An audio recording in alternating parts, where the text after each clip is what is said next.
our health correspondent, Nicola Hill. Nicola, I'm wondering how the EU's vaccine export ban will affect what's going on, because here's a hypothetical situation for you. If I'm a person who's received my first dose and the EU actually imposes an export ban, should I be worried that I won't be able to get my second vaccination?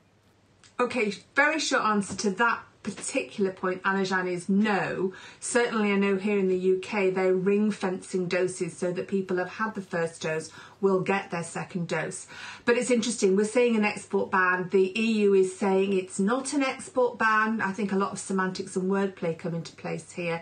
They're saying it's to do with proportionality and reciprocity. What does that mean? They're saying basically that they don't see they should be exporting doses of the vaccines to countries that have got higher vaccination rates or haven't got as much infection as they have. If you remember, Italy blocked the export of some to Australia, saying their need was greater.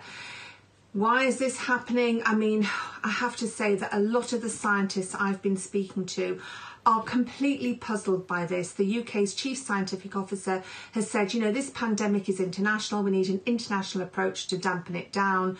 And when you start having certain politicians saying they're going to be banning or restricting the export of doses to one country, is there going to be retaliation? What we have to remember is that these doses are made up of lots of components that are made in countries all over the world. They're not all made in one particular factory. So there is this rumour, does this mean that certain components of the Pfizer vaccine that are made here in the UK, will they not now be sent to the EU because of the government, the UK government ministers saying to Boris Johnson, we need to retaliate? The point is, though, it is worrying, isn't it? It does mean, is it going to delay vaccine rollout in other countries? There is speculation, is it going to change the deadline here in the UK? The Prime Minister promised that every adult would be vaccinated by July this year. Will this now be pushed back because here in the UK we won't get enough vaccine doses? That's something to consider. Similarly, Canada's worried about it, and Australia. So we don't know. We're going to have to wait and see what happens. The EU says they're going to do this on a case-by-case, i.e. country-by-country decision. But no, certainly if you've had your first dose, the ring fence is in place to ensure that people will get that vital second dose, that booster that they need for immunity. And that's very reassuring. All right, Nicola, we all know that an overwhelming majority of the people that have been vaccinated up until now is over a certain age. Now we're hearing of reports that there could be vaccinating children in the UK. How realistic is that, given that there isn't a lot of testing that's been done for that particular demographic? Well, actually, tests are underway. There's tests done by Oxford University, 300 children aged between 6 and 17 with the AstraZeneca vaccine. Pfizer is doing a test of over 2,000 late teenagers with its vaccine, and it's about to start another study with 5 to 11-year-olds, and Moderna similarly has got thousands of children enrolled in vaccine study, and I think J&J is about to start one. So the tests are definitely underway. These are for safety and efficacy tests.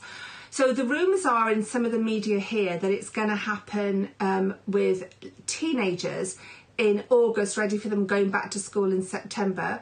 Professor Adam Finn, who's from the Joint Vaccine Initiative, one of the government organisations, has said that there's absolutely no definite plan to do that until these study results come out. I spoke to Dr. Ravi Jairam, he's a paediatrician here in the UK, about this. He made a really interesting point. He said, because we know that children aren't necessarily at high risk of COVID-19 unless they have underlying health conditions, in which case they are being vaccinated.